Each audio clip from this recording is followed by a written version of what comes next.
Hello, we're going to talk about industrial networking. I have with me Bob Trask, North American representative, EtherCAT Technology Group. Trask worked at Beckhoff Automation as an engineer, software product manager, and systems architect for 20 years.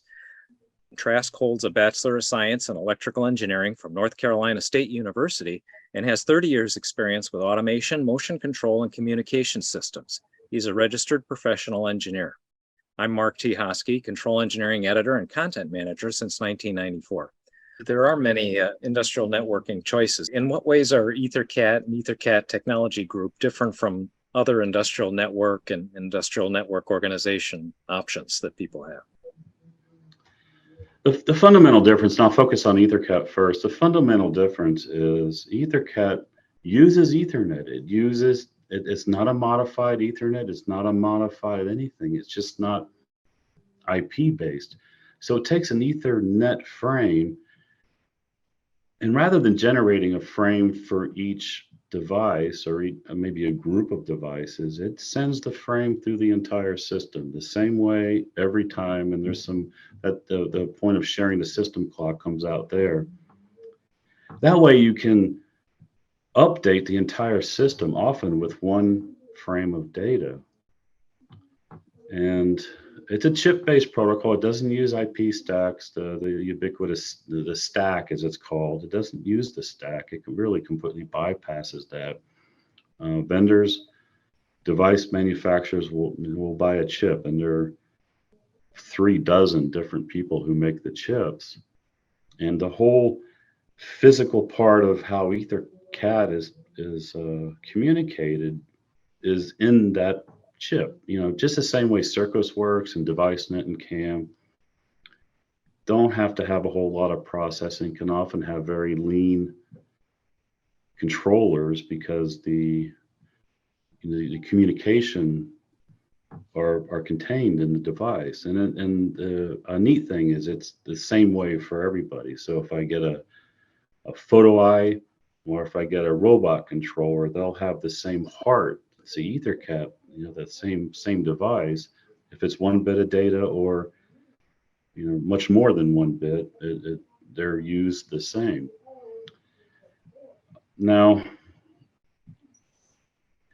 another thing EtherCAT does is it's a highly optimized, and I get concerned over the term faster. This is faster than that, because that's actually a pretty difficult question. It's not just bit rate. And EtherCAT, when you get into how it works on a bit by bit level, it's a highly optimized bus.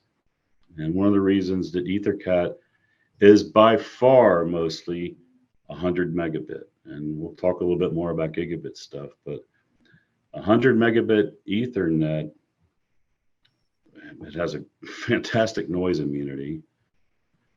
The pieces and parts to it are very low cost. And if you treat an Ethernet frame in the way EtherCAT does, it's not a penalty. It's a huge benefit. The question we get asked is, what about gigabit? Okay, there's provisions for quote unquote G, EtherCAT G, but there really is almost no reason to use it. And I've spent a lot of time working with people to explain how EtherCAT works and explain that the thing I use is the most optimized bus, because faster gets twisted into a way. Well, it's not gigabit, therefore it's not faster. Well, cycle rate is not everything. There's how are you addressing the data? How are you addressing the slaves? And there's a concept called the logical image, where as the system boots up, the controller goes to every device. Who are you? What are you? What are you reading? What are you writing? Okay, when this frame comes through, these are your seats on the train. I don't have to specifically address. I don't have to point to internal memory. The EtherCAT device already knows that, okay, wagon 39, seats 29 through 47, that's my data. And they don't have to be specifically addressed. And that's the optimization, because what goes on every frame is almost pure data, rather than having to both address the device and have a pointer to internal memory that is done as the system boots up. Now, the ETG, the EtherCAT Technology Group, is another fascinating thing. Beckhoff did create EtherCAT and very quickly recognized that there's something special about this. They had the right people at the right time to come up with the right things. Plus, there was a mechanism called Lightbus, which the initial algorithms for EtherCAT came from Lightbus. And there was 15 years of Lightbus, and that's the logical image, the optimization. That's the way Lightbus works. So there were 15 years of history that then got applied to an Ethernet physical layer. That's a powerful thing. And the ETG was created in 2003. It is completely a member organization. It's all about openness. It's not controlled by Beckhoff in any way. It is a member organization. Every member has a vote, one vote. At a meeting or technical meeting or any other time that something's being voted on, and they're EtherCAT P, EtherCAT G, some of the enhancements to EtherCAT are through voting of the members, but every member has a vote. So it truly is a member organization. Quite remarkable. It's not being directed by anything other than the members. The organization really focuses on conformance. It is, out of the people that work at ETG, I would say a third of them are, almost solely devoted to conformant. And then we have a test tool that every vendor of an EtherCAT device is obligated to run. It's an in-house test. It's continually maintained, it's continually refined. For example, the semiconductor, the 14 working groups are refining their aspect of the conformance test tool. So when they provide a vacuum system to a semiconductor manufacturer, they can come back and say, have you run it through the ETG conformance test for vacuum systems? And those are ongoing. And it was a problem with other fuel buses where you come up with a test, here's a static test, but like any software, any documentation, as soon as you release it, it's outdated. Things get changed. So it is a motivation of the ETG. Facilitating interoperability is complex, and it's a large part of my work to facilitate, to work with people to understand, for training. It's not simple. And one thing I like to tell people is there's a big difference between using EtherCAT and developing EtherCAT. Not that it's real difficult, but the stress on conformance, the stress on, if I buy this sensor from Sam and I buy this stepper from Fred, that they're going to work together. And that is, it has a very good reputation. And you don't have to believe me, you can ask around. Here's a story. So I've gone through, I've used Circos and DeviceNet and CAN and others, and I have a closet full of gizmos I never could get to work. I have no EtherCAT gizmos in that closet, even though I've come across a lot of them over the years. But I have 100% success rate in integrating any component from any vendor ever. I've heard you talk previously about EtherCAT consistency. Maybe that helps out the closet situation. You want to talk more about that? Yeah, consistency is a fascinating word, and there's several parts to it. And if you look up any one part of it, it's like, oh, it sounds like EtherCAT, or it sounds like ETG. The first one, the main thing, I talked about the light bus, 15 years of this thing. that had experience. And okay, we took these algorithms, we took the way to logically optimize a frame of data, and there was this mechanism called Lightbus, which there's only one vendor, Beckhoff. And even though it was way ahead of its time, it's actually how I originally bumped into Beckhoff, was the whole concept of Lightbus.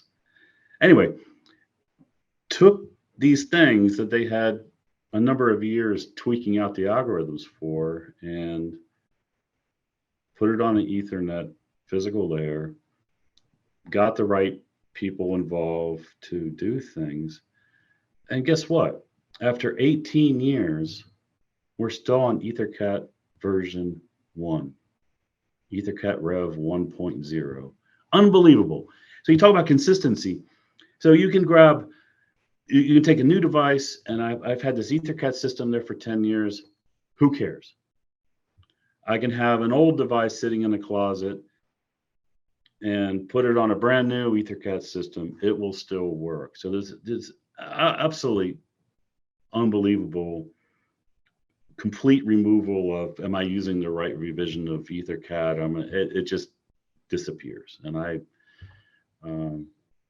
I can't think of any other communication system, even, USB, that the USB, luckily it's stabilized lately, but, for a few years they were like, I need another USB cable. And anyway, EtherCAT, we're still on Rev 1.0. Now, I often hear, oh, EtherCAT's been around 18 years. It must be near the end of its life. Not by any stretch of the imagination. We're still talking to people, having them understand, really, what does it mean to use an optimized bus versus, a quote unquote fast. This thing has a higher bit rate. That really is much less of an issue. And even with EtherCAT P, and we could talk for days about how that still works with EtherCAT, even EtherCAT G.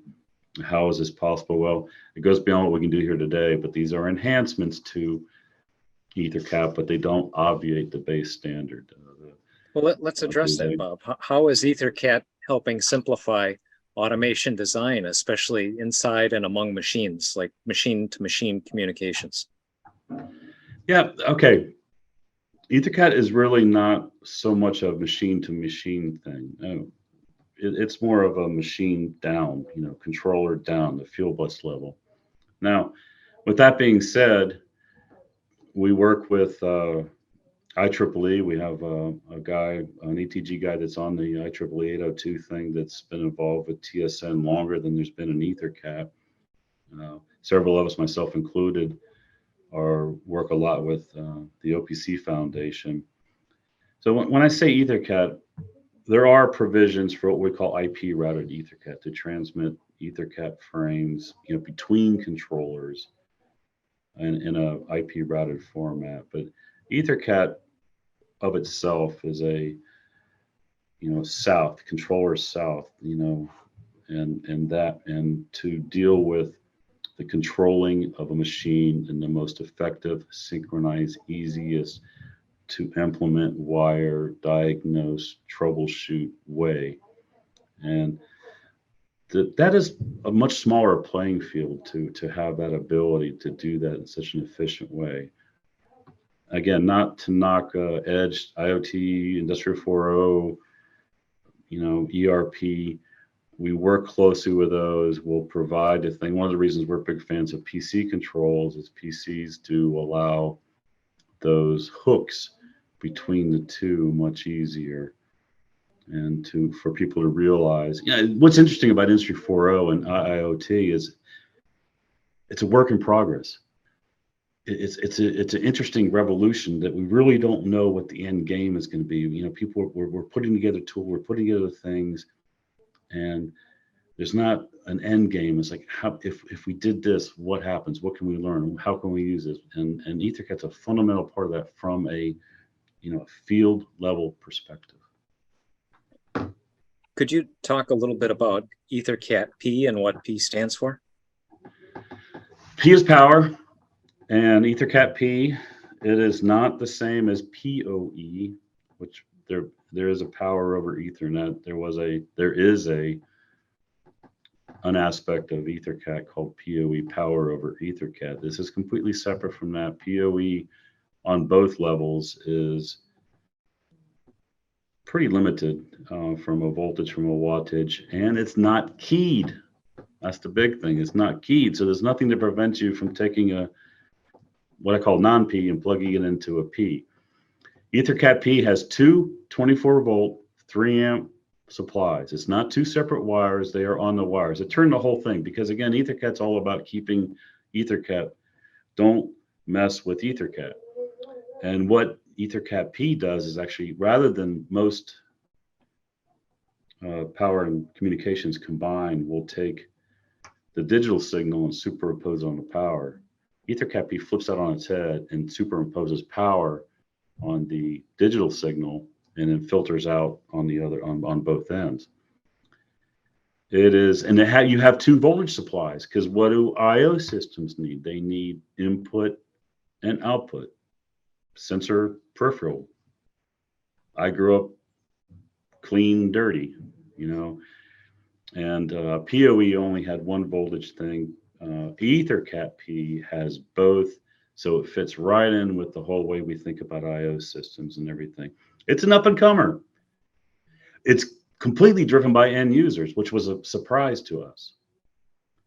It's the end users that are saying, I want these devices and I want to run one cable to them. I want this sensor and I want to run one cable to it. So the M8 4-wire with power and communications for sensors, actuators, encoders. Auto ID is a popular one. I call them end devices, where I can take a cable with an M8 connector, connect to it, and I have power and communications to the device. That is by far the most common use for EtherCAT P right now. So it's there. It's been around for a while. Again, completely driven by, at the moment, end users. And you mentioned EtherCAT G. Is speed more of an issue now with industrial networks? You talked about how some ways it isn't an issue because EtherCAT can be very efficient in the way it talks it's about not something data. It's not something we've are crazy about doing, because there's almost no reason. G, a lot more expense, more footprint, more power, more heat. It's a modulated signal rather than encoded, so it has more of a delta T. It has more of an inherent latency. It doesn't make any sense to us to have a gigabit photo eye hooked up to a thing. So it is something that's being worked on. It's just absolutely not a focus, because there just is no reason, because of how well optimized EtherCAT is used and how popular 100 megabit is. And if you want to make me explode, here's what you do. So go to a meeting and, like my friend, and say, well, we got to use gigabit because it's 10 times faster. I will immediately combust. It's way more complicated than that. Just because the bit rate's 10 times faster, you still have a thing called propagation delay.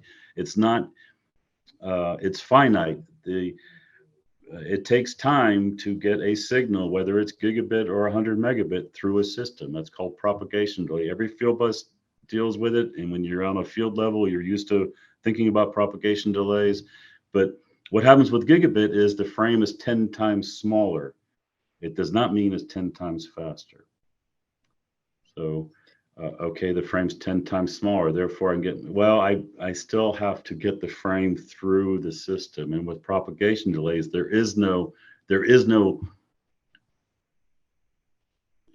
propagation delay does not change. That's the internal electronics of the device. It doesn't, having a gigabit frame means the frame's smaller. And would love the opportunity to talk about that more, because it's really interesting. So again, if you just want to watch somebody just